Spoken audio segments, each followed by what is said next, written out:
This is a video on how to do an oil change in a 2016 Honda CRV. You will need 020 oil, a filter, a funnel, some filter pliers, 17mm socket or wrench, paper towel, oil drip fan, and some ramps.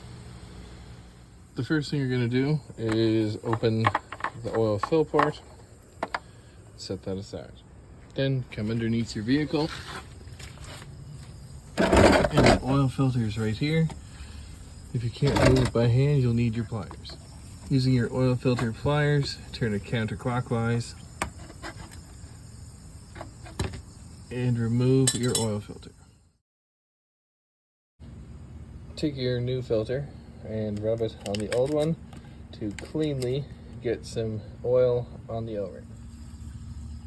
Install your new oil filter onto the housing.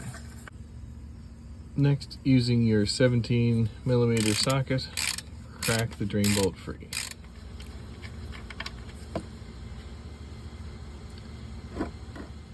Once it's done draining, reinstall your drain plug and tighten it down.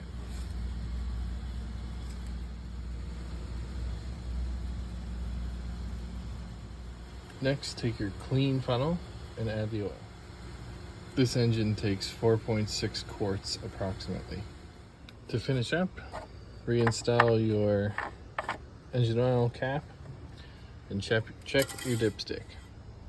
So when you want to reset your oil life, push the trip stick and hold it in for a few seconds. Then the oil life will start to flash with a service reminder number. So this one's A. Then you're going to push and hold it again until it resets, and then it will reset to 100%. And that's how you change the oil in a 2016 CRV. Thanks for watching.